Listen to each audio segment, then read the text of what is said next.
Hey, good morning, everybody. This is Brittany Jennings coming to you live on this Monday morning, this cold, chilly winter for Florida morning. And I'm joined today by Kurt Werner of Your Living Memories. So good morning. Good morning, Brittany. How are you? I'm doing good. How was your weekend? It was fine. It was fine. It was a little chilly, like you said, for Florida, but we're here and we're enjoying it. Exactly. I love when it gets cold in Florida because I get to wear like my 2 pairs of boots and my 3 sweaters that I have saved, my little winter Florida coats. Right.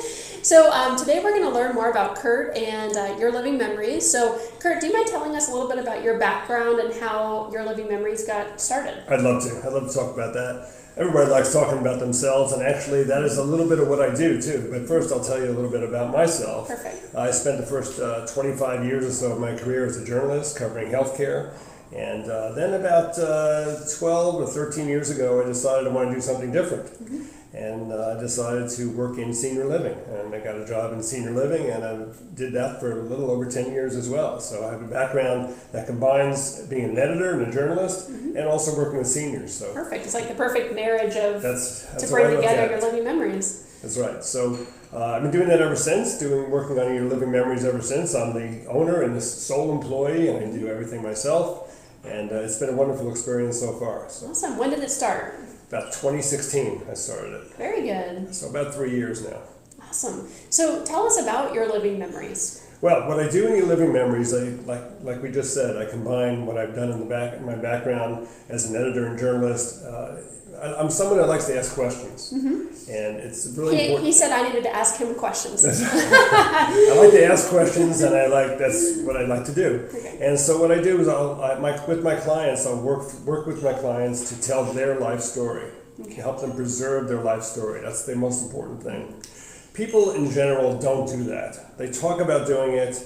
I once bought my mother a book where she could fill in all sorts of stories about herself. She never touched it. Right. And that's very typical. People procrastinate and then they can't do it any longer. Or they find that they think that their life is not interesting. Well, tell that to your children, your grandchildren, your nieces, your nephews. They might not agree. Right. This is a legacy. That's right. For them to be able to read. So it's a publication or a book that you're writing for this client. And tell us like how long can that take? And I'm sure you're going to say it's different for everybody. It is. But what does that look like, kind of on average? Sure, I can. Let's unpack that a little bit. Mm-hmm. Maybe we start with the process where it starts. Absolutely. Because it can take. I've had one client to take over a year, maybe a year and a half to do. We're in the finishing stage, the ending stages right now of his project.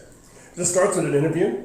And the interview is I would just go meet in a Panera or someplace like that, or at their home. We frequently do that as well. And there's no charge at all. And we talk about what their vision is, what my client's vision is for their project, what they'd like to see in it, who their target is, who they like to read it, which is really, really important too. Right.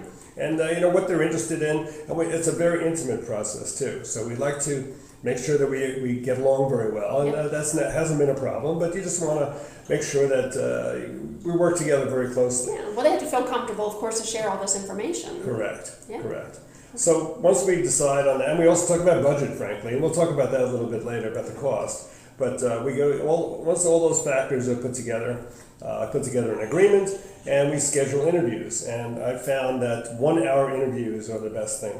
And generally, most of the time, I'd say 90% of the time, we'll do it at my client's home. Okay, in the privacy of their home. In the privacy of their home, and we schedule it anytime they want. And so we'll go in there and we'll talk about their life. And we'll talk about, it depends upon how much time they want to spend. Mm-hmm. If somebody wants to spend somebody wants to talk about their life starting from age 10 through 80, mm-hmm. it's going to take a lot longer and probably cost more than somebody who wants to focus on one aspect of their life. Mm-hmm. And I've had both. Some people want to focus on one aspect. Other people want to talk about everything. Yes. But it just runs the gamut. Awesome. So tell us about personal history and why that's important. It's really what people do. It's really important to record your history. It's your legacy. It's what you believe in. It's your wisdom. Mm-hmm. And a lot of times, people don't give that to their family. They might give possessions. They might give their money, but they don't give their thoughts and their wisdom and also family stories. I don't want to leave that out either. Yeah. And so that's one of the reasons it's so important to talk about it, to preserve it, tell the story, and leave something behind, or even while you're still around, that's okay too, to give to the families. Families love it, absolutely love it. And even beyond the finished product, you were telling me, Kurt, that you actually provide them recordings as well. That's right. Like to keep the interview recordings. Those 1 hour recordings I just talked about, everything's recorded. And so what I do is at the end of when the project's completed, my clients get the book with photos, by the way. That's amazing. People provide photos, put together an actual book, and they also get the recordings. And the recordings are really, people don't think about it, they're really important. I don't know how many times I've spoken to people who've lost their parents or a loved one of some kind, and I say, do you have any recording of their voice? And most of the time the answer is no. People save voicemails, they save answering machine tapes, if you can remember those. Yeah. And they save anything, but most of the time people don't have it. My own father died 14 years ago, and I remember his voice. Each year it gets a little bit hazier. Right. I have no recording of his voice. To be able to, and especially to be able to hear them get excited or talk just through the different emotions of their life and hear that, it would be everything. I'm trying to think of the right word. I mean, that would mean everything to somebody to, thinking about my loved ones and hearing their voice and their stories, family stories, or, moments in their life that were important to them. And what also I've found is that very often people are more comfortable speaking to a stranger, someone outside the family. That's true. And so when people are afraid of, this family dynamics and family politics really, but they'll tell everything to me. And I don't know if it's just me or just the fact that... I think it's you. It could be just me, but the fact that people are more open to a stranger, and that helps tremendously. Because it's a very intimate process. We talk about almost anything they want to talk about. I mean, not almost. We talk about anything that my clients want to talk about. I love that. And, sometimes we'll laugh. That's common. Sometimes we'll cry. That's common too. There's a lot of things going on in people's lives. And the process opens up really a whole new experience for people. And I really enjoy it myself. It's very exhilarating. You find out so many interesting things about people. Just walking down the street, everybody's got a story. Yeah. And this is a great way for people to record that story and make sure that story stays alive. And it does. I love it. It's an ongoing legacy that you'll always have and to pass on through generations. So tell us, we touched a little bit on procrastination, which I am honestly, I'm there. But tell us why somebody may not do this. What are some of the things that come up in life that you see why people wouldn't record? Procrastination is by far number one. They say, I'm going to do it myself. They never do. I'll do it tomorrow. I'll do it tomorrow. That's typical of a procrastinator, such as yourself, Brittany. Guilty. But beyond that, people are afraid a little bit. It's a little bit overwhelming. And I always tell people, you can do it yourself. You don't need me. Right. I can help, but you don't need me. You can do it yourself. But that sort of scares people a little bit, because just think about sitting down and writing about yourself, pages and pages and pages. It's not easy. It's also, it helps to get someone like myself and prime them a little bit. I was just going to say, ask the proper questions and lead people around. And that's really my background as an editor and a journalist. It really comes in handy. Perfect. Well, and you talked about as well, like health. Some people want to tell a story, but they may be at an age or a time in their life where their health isn't at this place where it needs to be. That's right. That happens too. So I have my start clients. Today. I have my oldest current client is 94. Wow. And I also have one who's in her mid-60s. So it really runs the gamut, and you just never know what you're going to get. The stories I hear are incredible.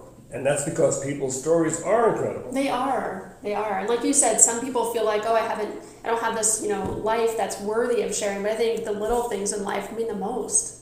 They really do. So I think it's so important to be able to share those. Tell us a little bit about the budget side of things. So how does that work when you sit with a client and talk about that? It's a great question. I get that question all the time. As I said before, if somebody wants to cover everything from early age into where they are now, it's going to take a lot more time than it would be if we focus on one little area. And so we do it by the hour. And so I've had projects of 2 hours, just 2 hour interviews. It's not very long, but we still covered some good ground, and as many as 15 or 20 hours. you can cover a lot of ground in 15 or 20 hours. Definitely. And the pricing is based on the amount of time that we spend together. That And makes that's sense. something we talk about when we have that initial consultation, which is free. As I said, we meet and we'll talk about those kind of issues because every project is a custom project. I can find a project for almost anybody. And it goes from thousands just to maybe a couple of $100s. So it depends on what the client wants. Yeah, but you kind of offer something for everybody. Absolutely. So that's amazing, and I just want to say thank you for what you do because I think it's amazing. I really do. I think we focus in on what are we going to leave our kids or our grandkids, and to be able to kind of push the first thing that comes to mind is like money. I mean, money's great, but money is not what equals happiness. You know, it's truly the memories, to be able to hear your father or grandfather's story, and to be able to talk about that with your own family. So I love it. So thank you so much. Yeah, you're welcome. Thanks for having me, Brittany. And if you want to get a hold of me, you can get a hold of me by the phone at 941-544-2359 or email at info at yourlivingmemories.net. Perfect. And I'll post that information up. Everybody, especially, my brain always goes to this first, like people that are living in these different communities. But also, let's talk real quick, like what is your typical target market? You know, when you're trying to reach, if there's professionals watching, how can they help you? People who live in senior living, I would say, in more independent living settings than in assisted living settings, I found they're much more, they have more to offer, and very often that they're more capable of sitting for the interviews. Sure. Because not everybody can do that, frankly. Not Yeah. everybody can sit for even a 1 hour interview. And so that's the independent living setting, but most of my clients are actually at home. Not everybody, but most are at home. Awesome. So I think of like sometimes like almost like private duty companies or just different people that, again, have professional, we have a lot of professionals that watch this to be able to kind of extend your services to their clients. Yes, So- independent living, number one. I'd say also, as you said, home care, number two, I would say. That's probably true. Awesome. Well, again, thank you so much for your time today on this chilly Monday, and we hope everybody has a wonderful week, and we'll be back for another segment soon. Thanks.